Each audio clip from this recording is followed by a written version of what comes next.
పవన్ కళ్యాణ్ పరోక్షంగా వైసీపీకి ఇచ్చి పడేశారు. అంటే 11 సీట్లకి పరిమితమైన వాళ్ళు కూడా మన మీద సెటైర్లు వేస్తారా? కూరలో కరేపాకు తీసేసినట్టు, చారులో కొత్తిమీర తీసేసినట్టు నన్ను తీసాడు. ఈ మధ్యన పక్క రాష్ట్రంలో అక్కడ ఒక పార్టీ పెట్టి విజయం సాధించి ముఖ్యమంత్రి అవ్వగానే విజయ్ గారి డ్రెస్సింగ్ చూస్తే జగనన్న గారి లాగే కాకి ప్యాంటు కాకి షర్ట్. ఇంతవరకు ఎవరు కూడా ఏ ముఖ్యమంత్రి క్యాండిడేట్ అలా వేసింది లేదు. అటు చూడు జగనన్న ఈ కర్మ ఎవడు సామ్రాణ పొగ వేసుకునేవాడే కానీ వేసుకునేట గుడ్డలేందిన్నా.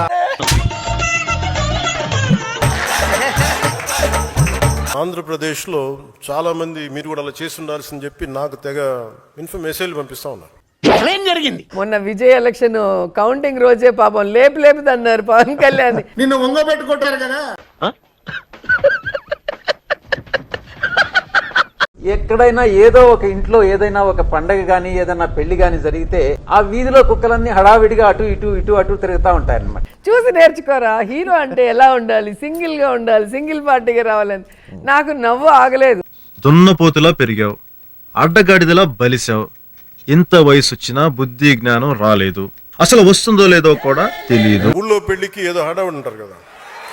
అంటే వీళ్ళ వ్యవహారం ఊళ్ళో పెళ్లికి కుక్కల హడావిడి అన్నట్టుగా.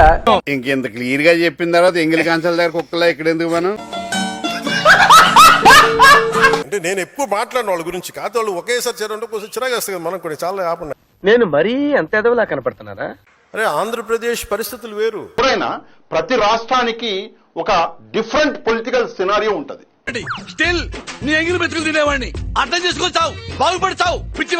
మనం బుద్ధి బుర్రా ఉపయోగించి ఆలోచించాలి. అది మన బ్లడ్ లోనే లేదు కదరా.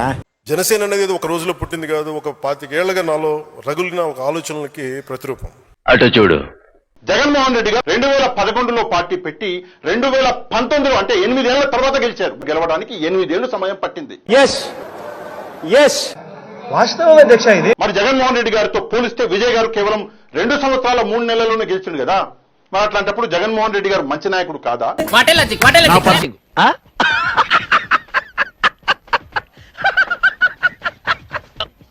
లేదా విజయ్ గారు జగన్మోహన్ రెడ్డి గారి కంటే గొప్ప నాయకుడా? ఏ రాష్ట్రానికి వెళ్ళినా జనసేనకి ప్రత్యేకమైన గౌరవం ఉంది. పార్టీ మద్దతు కోరుతారు. అది మహారాష్ట్ర కావచ్చు, తమిళనాడు కావచ్చు. ఒక్కసారి ఫేస్ టర్నింగ్ ఇచ్చుకోండి.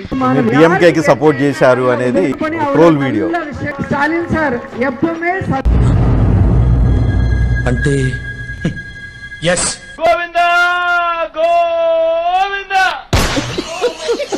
ప్రచారం చేశారు అని.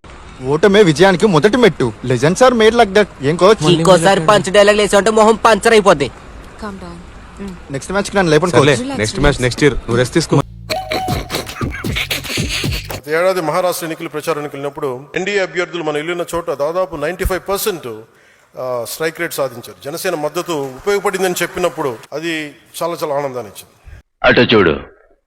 నా కొడుకు వచ్చినప్పటి నుంచి నాకు దరిద్రం చుట్టుకుని.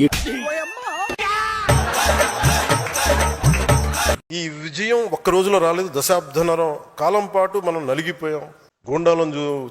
గుండాలని ఫ్యాక్షన్ రాజకీయాలను తట్టుకుని ఇక్కడ దాకా వచ్చు. వీళ్ళు చెప్పినట్టుగానే మనం కూర్చొని 2019 నిలబడ్డాం. ఎక్కడ పెట్టారు? 2 చోట్ల ఓడించారు కదా. 100% కరెక్ట్ అండి. ఎవరైనా నిలబడ్డారు ఆ రోజున నాయకులు అంటే? అందరూ పారిపోయారు కదా. అంటే అది 2007 నుంచి మొదలుపెట్టిన ప్రయాణం 2014-18 దాకా నడుస్తూనే ఉన్నా. నలిగిన దశాబ్దం. నా కళ్ళంట నీళ్ళు వస్తున్నాయంట్రా. తమిళనాడులో సంవత్సరాల కొద్దీ అవే పార్టీలు ప్రజలు ఓట్లు వేసి విసిగిపోయారు. కొత్తగా ఒక పార్టీ వచ్చింది. ఒక కొత్త ఆశా కిరణం అనేది మనం చూసినాము.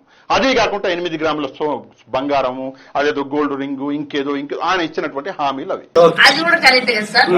అవన్నీ చూశారు. కొత్త పార్టీ పాత పార్టీలకు ఓటు వేసి అలసిపోయాము అని చెప్పి కొత్త పార్టీకి అవకాశం ఇచ్చారు. ఇంత చిన్న లాజిక్ ఎలా మిస్ అయ్యారు మీరు?